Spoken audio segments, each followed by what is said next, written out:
ಮಾಡಿದ್ವಿ 3000 ನಾವು ಕೇಳಿದ ರೇಟ್ ಮೊದಲ 4500 ರೂಪಾಯಿ ಕೇಳತ್ತಿದ್ವು. ಯಾಕೆ 4500 ರೂಪಾಯಿ ಕೇಳತ್ತಿದ್ವು ಅಂತಂದ್ರ ನಾವು ಮೊನ್ನೆ ಬೆಂಗಳೂರಿಗೆ ಹೋಗಿದ್ವು. ನಮ್ಮ ಸುಭಾಷ್ ಕಕ್ಕ ಅದ್ರದೆಲ್ಲ ಲಿಸ್ಟ್ ಈಗ ನಿಮ್ಗೆ ಆಮೇಲೆ ನೆಕ್ಸ್ಟ್ ಅವರ ಮಾತಾಡ್ತಾರ.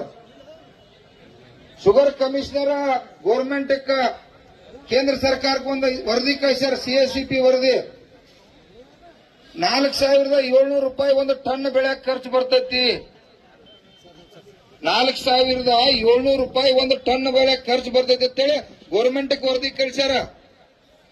ಎಲ್ಲ ಲೆಕ್ಕಾಚಾರ, ಯಾಕಂದ್ರೆ ಇದು ಗೊಬ್ಬರ, ಡಿಸೈಲ್, ನಮ್ಮ ಕೂಲಿ, ನಾವು ದಿನದ ಕೆಲಸ ಮಾಡ್ತಕ್ಕಂತ ಎಲ್ಲ ವ್ಯಾಲ್ಯೂಯೇಷನ್ ಇವೆಲ್ಲ ಲೆಕ್ಕಾಚಾರ ಹಾಕಿ ವರದಿ ಕಳಿಸ್ಯಾರ. ಮತ್ತ ಅದನ್ನ ನೋಡಿ ನಾವು 4500 ರೂಪಾಯಿ ಆದ್ರೂ ಕೊಟ್ರ ಪಾಡಪ್ಪ ಅಂತೇಳಿ ಕೇಳಾತಿದ್ವು.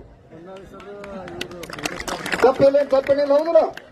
ಮತ್ ಖರ್ಚು ಬೆಳ್ಯಾಕ 4500 ರೂಪಾಯಿ 4700 ಬಂದಾಗ ನಾವು 4500 ಕಬ್ಬಿಣ ಬಿಲ್ ಕೇಳಿಲ್ಲ ಅಂದ್ರ ಅದಕ್ಕೆ ಮರ್ಯಾದೆ ಏನಿರ್ತೈತಿ? ಆ ವಿಚಾರಕ್ಕಾಗಿ ಕೇಳಾತಿದ್ದು.